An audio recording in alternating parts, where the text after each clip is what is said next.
Likutim, c'est un sefer qui a été écrit par Rabban Ben Nachman, qui sont des explications très profondes, parce que Rabban Ben Nachman, c'était un homme qui avait des concepts très très profonds dans la Torah en général, et précisément dans la Torah de Rabbi Nachman. Lui-même, il n'a pas connu Rabbi Nachman directement, parce que lui, il est venu de la 4e génération, c'est de Rabbi Nachman, la 3e, disons, la de Rabbi Nachman, après Rabbi Natan, Rabbi Nachman Tuchiner, et son fils, c'était Rabban Ben Nachman, c'était celui qui a écrit Biur Likutim.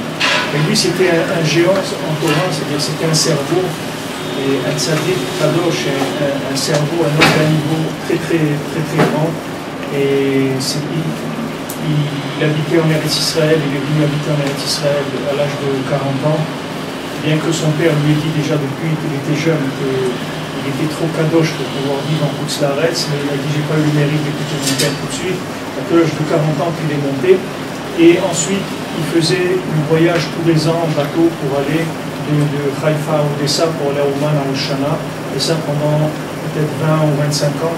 Tous les ans, il allait à Ouman pour Rosh Hashanah et il revenait après. Et il avait l'habitude, quand il montait dans le bateau à Haïfa, il prenait l'écouté Moran, il mettait sa tête dedans, il n'allait pas jusqu'à Odessa. En général, il faisait tout l'écouté Moran entre Haïfa et Odessa. Et bien sûr, c'était un homme qui était déchiré entre les deux, parce que quand il était à Ouman, il avait envie d'être en Eretz Israël. Quand il était en Eretz Israël, il avait envie d'aller à Ouman, etc. Et à chaque fois, il faisait un éder. Quand il revenait en Eretz Israël, il faisait un éder qui ne retournerait plus en Koutz Laaretz. Et après, avant, quand ça commençait l'été, alors il allait faire Atarat Nedarim, il allait voir les rabbinim pour qu'il fasse Atarat Nedarim pour pouvoir aller à Ouman. Mais sa dernière année, il a fait ce qu'on appelle Neder de Rabbin, c'est-à-dire qu'il a pris une communauté entière et il a fait le Neder devant la communauté. Donc pour enlever ce Neder-là, il faut toute la communauté. C'est très difficile à enlever. Alors quand il était à Ouman, il a fait un Neder comme ça devant toute la communauté, que ça y revient plus et tout. Et bien, quand il a fait ce Neder, après il est niftar à Ouman, il est resté à Ouman, il est enterré à Ouman, et il est niftar le 5e ner de Hanouka. C'est ça, c'est le 5e bougie de Hanouka. Et c'était un gaon, c'était un chidouche gadol, c'est-à-dire c'était un homme avec un cerveau qui était. C'est peu commun dans le monde. Il a fait des airs de ne pas retourner en Israël ou il a fait des airs de plus retourner, c'est-à-dire de ne plus revenir à Ouman, c'est-à-dire de ne plus revenir en Koutz Laaretz. Mais les Massé, il est resté là-bas, il n'a pas pu faire ça.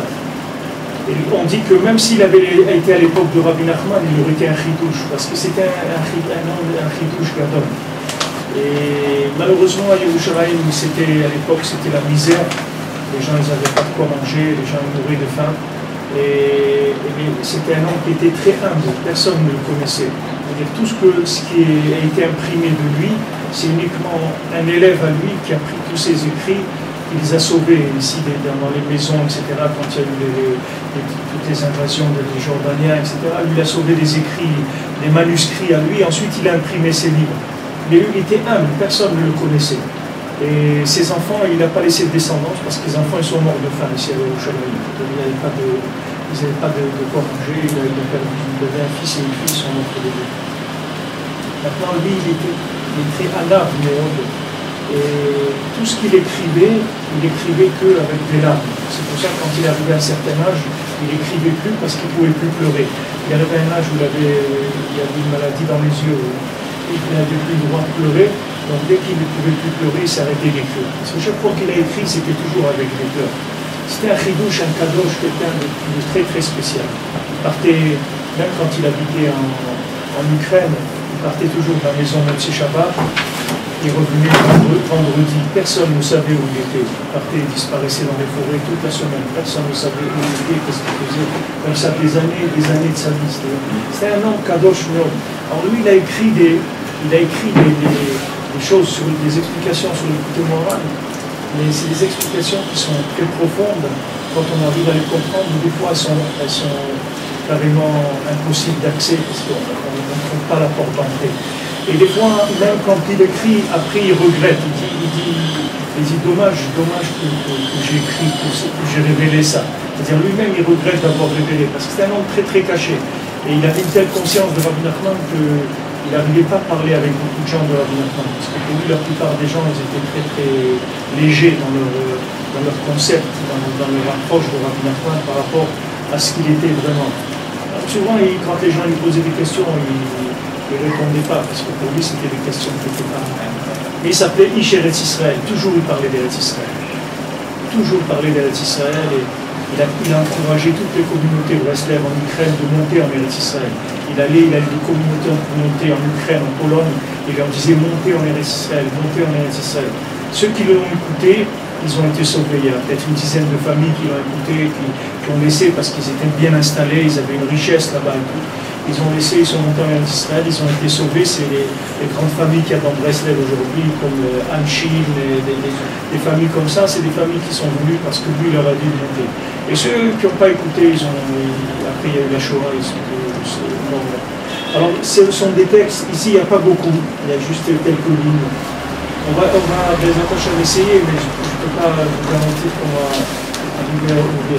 On verra après la prochaine. C'est page 13, il dit ici Me'etzem Ktav Yad Amechaber Lechaser Atchala. Donc ça vient du Ktav Yad Mamash du Mechaber, ça veut dire avant Ben Nachman, de ces manuscrits, et il manque le début. Donc quelqu'un a une femme comme ça, elle a des problèmes, elle n'arrive pas, toujours les enfants ils sont en retard le matin pour l'école, elle court toujours, elle n'arrive pas à finir et tout. Et c'est ça qui est intéressant. C'est pas le côté robot que ça marche, ça tourne, tout baigne dans l'huile. Ça, c'est pas intéressant parce que ça veut dire ça, c'est déjà arrangé. Donc, ce qu'on cherche, c'est ce qui n'est pas arrangé. C'est là où il y a toute la grandeur des choses. Comme Rabbi Nachman il dit ici, c'est-à-dire Rabbi Nathan, il nous a dit, on a étudié qu'on a fait le Chot Honda, à la Chahé, c'est dans le passage que j'ai en français, je traduis ici derrière la brochure. Vous voyez, il dit que ces gens-là, les plus bas, que les Shemot, les âmes les plus éloignées qu'il y a dans le monde, que le tzaddik qui va les rapprocher d'Hachem, c'est eux qui vont emmener la Géoula. C'est ces gens-là qui vont emmener les Géoula. Parce que ces gens-là, c'est les plus grands du monde, mais seulement ils sont à l'envers, c'est tout. Ils marchent sur la tête, c'est tout. Alors quand vous les voyez, il dit bonjour monsieur, vous voyez des pieds, des chaussettes. Alors on vous dit mais il ne vaut rien celui-là, c'est une chaussette, il ne vaut rien du tout. Non, il est à l'envers, c'est tout. Remets-le à l'endroit, tu vas voir que c'est quelqu'un de très grand. Alors Rabbeinu, il apporte ici les psukim que de la terre, la Yeshua. Des gens qui sont dans la terre, c'est-à-dire qui sont au niveau de la terre, de eux il va venir la Géoula. C'est aussi la même chose dans l'homme Israël. Les gens qui sont cachés, les gens qui sont le plus éloignés, c'est ceux-là qu'on a besoin. Parce que c'est là où il y a tout. Tout est chez eux. Parce que ceux qui sont dedans, c'est ceux qui étaient le plus faciles à récupérer. Chaque jour, ceux qu'on a récupérés, c'est ceux qui étaient en bon état par rapport à ce qui reste à récupérer. Maintenant, ceux qui sont plus loin, pourquoi ils sont plus loin?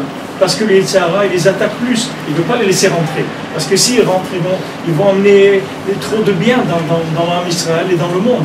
Donc ils s'attaquent à eux. Alors le tzaddik, il s'occupe de eux précisément. Et ces gens-là, ils les amènent. Allez, venez, vous allez à Ouman, vous les voyez avec les boucles d'oreilles, avec les cheveux longs, avec les trucs, avec ça.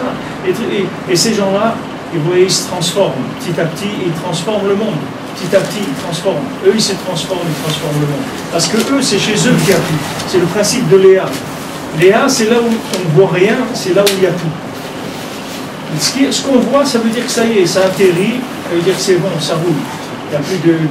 Comme il faisait Israël Cardouner, il allait, il voyait quelqu'un, il s'occupait de lui, il étudiait avec lui, écoutait le Moran, etc. Et quand la personne était rapprochée de Breslev, elle commençait à faire les bodhidou, tout, il dit ça va, tu es bien, il dit bon Hachem, alors shalom, je ne vais plus parler avec toi maintenant parce que j'ai autre chose à faire, continue, Ve'atzlacha, je vais m'occuper de quelqu'un d'autre. C'est-à-dire qu'il ne lui fait pas le service après-vente. Il lui fait la vente après qu'il se débrouille.